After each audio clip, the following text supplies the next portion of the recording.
কি ঘটেছিল আসলে সে রাত কি দেখলেন? মানে আপনার মা মেয়ে একসাথে নামাজ পড়তেছিল, 8:30-9টার দিকে বাচ্চাটা বেরিয়ে বলতেছে আমি খেলতে যাবো।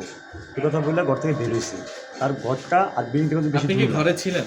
না, আমি বাইরে ছিলাম। আচ্ছা আচ্ছা। তো বাইরে মাকে যে বলেছে আপনি কি দেখেছিলেন না, এটা? ওর আম্মা বলছে আর কি। আম্মা বলছে। হ্যাঁ। আম্মার ভাষ্য বলবেন না, আপনি যেটা দেখেছেন সেটাই বলবেন। আচ্ছা, আমি দেখলাম কি এখানে বেরিয়েছে, বেরোনোর পরে আমি যেগুলো তোর আব্বু কোথায়, তো আব্বু নাই, বাসায় নাই, বাইরে গেছে। এই কথা বলে আমি চলে গেছি।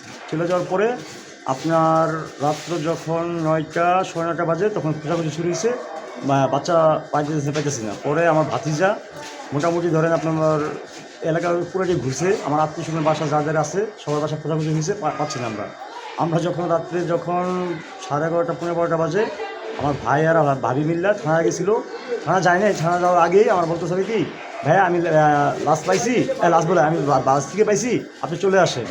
তখন আমি এখানে আসার পরে এখানে চিল্লাপালা শুরু করে দিয়েছে, লাশ পাওয়া গেছে। পরে আমি এখানে দূরে আসার পরে দেখলাম আপনার উঠানোর পরে দেখি মাথা নিয়ে জায়গা দিতেছে, কেউ হাত ধরতেছে, কেউ পা ধরতেছে, কিন্তু তার কোনো স্তব্ধ নাই। আর ফ্রিজের মতো ঠান্ডা গেছে তার শরীরটা। পরে এখানে নিয়ে আমরা গেছি হসপিটালে যাওয়ার পরে ওখান থেকে বলতেছে ভাইয়া স্পট ডেট হয়ে গেছে, আপনারা বাসা চলে যান।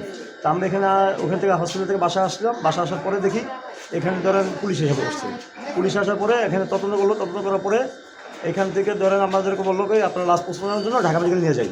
ঢাকা মেডিকেল গেলাম আমরা সবাই। ঢাকা মেডিকেল যাওয়ার পরে আমরা পোস্টমর্টমের জন্য সব কিছু দিয়ে আসলাম। আসার পরে আমাদেরকে বলতেছে আপনার বাসা চলে যান। পরে বাসা চলে আসলাম, কয়েছে 9:30 বাজে আপনারা আসবেন সবাই। পরে ওখানে হসপিটাল গেলাম 9টা বাজে, ওখানে পোস্টমর্টমের জন্য বসে দিয়েছি। ওনারা 3:30টার দিকে পোস্টমর্টম কাজ শুরু করলো।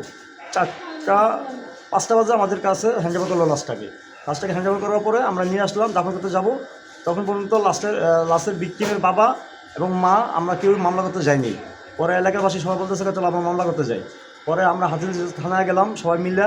যাওয়ার পরে ওখানে আমরা বলতেছে আমাদের থানা নাকি ভাঙতে আইসি, ঘেরাও করতে আইসি, কিন্তু আসলে আমরা থানায় ঘেরাও করতে আসি নাই, ভাঙতে আসি নাই।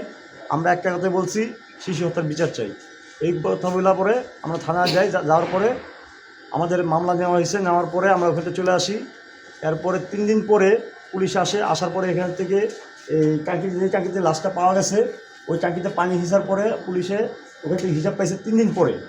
ওই যে 3 দিন পরে হিসাবটা নিয়ে গেছে তার বাচ্চার। নেওয়ার পরে এখন পর্যন্ত কোনো রিপোর্টও পাইনি। এবং পুলিশ কি এরকম গাফিলতি করতেছে না, পুলিশ কি এটা কোনো লড়চড় করতেছে সেটা তো আমরা বলতে পারতেছি না। এখন পর্যন্ত আসামি তো দূরের কথা, আমরা কোনো ভিকটিমের কোনো তদন্ত রিপোর্টও পাই নাই, সিসি ক্যামেরা ফুটেজও পাই নাই। এটা কোনো কিছু পাইতেছি না আমরা। এটা আমরা এটা বিচার চাই, জনগণের কাছে বিচার চাই এবং তারেক রহমানের কাছে বিচার চাই। আমরা সবার কাছে বিচার চাই। এই শিশু নির্যাতন এটা বন্ধ করতে হবে বাংলাদেশ থেকে। বাংলাদেশের শিশুকে কোথায় পাওয়া গিয়েছে? আমাদের এই যে লিফটের যে জায়গাটা আছে, দেখেন এই যে লিফটের যে জায়গাটা আছে, এই যে জায়গাটা, এখানে আপনার এই সিটটা ছিল না, আপনার এই সিটটা ছিল না আগে। এই সিটটা এখনো কি করে দেওয়া হয়েছে, আর এখানে যে বাসটা আছে এই বাসটা ছিল না আগে, এই বাসটা নতুন করে দেওয়া হয়েছে। আর এখানে যে সিটটা আছে, সিটটা মোটামুটি অনেক ওজন। এখানে যদি বাচ্চা পড়ে যায়, বাচ্চা কিন্তু এখান থেকে কিন্তু আপনার নিচে যাওয়ার কোনো সম্ভাবনা নেই। এখানে অনেক হার্ড, এখানে খুব হার্ড। এই গ্রিলটা কি তখন ছিল? হ্যাঁ তখন ছিল, গ্রিলটা ছিল। এটা কি ট্যাঙ্কি না? হ্যাঁ না, এটা আপনার লিফটের যে জায়গাটা, লিফটের গ্যাপ। আচ্ছা, লিফটের গ্যাপ। আচ্ছা একটু পোস্ট করি শুধু। আপনি ওই বাচ্চা যে যখন লাশ তুলছে তখন যে মুখের মধ্যে শুকনো বিস্কিট গুঁড়া পাওয়া গেছে, বিষয়টা একটু তুলে ধরে। আবার লাশটা যখন এখান থেকে উঠায়, আমাদের এক বড় ভাই হানিফ নাম ইলেকট্রিকে কাজ করে, উনি যখন উঠানোর পরে মোটামুটি একটু ফসার ভিতরে নেওয়ার পরে দেখতেছি মুখে থেকে বিস্কিটের গুঁড়াগুলি বের হইতেছে। মিনিমাম খালি 50 থেকে 70 গ্রাম হবে বিস্কিটগুলি তার মুখের ভিতরে। এই বিস্কুটগুলি যদি তার যে পানির ভিতরে পড়ে থাকে, সে পানি খেলে বিস্কুটগুলি চলে যাবে।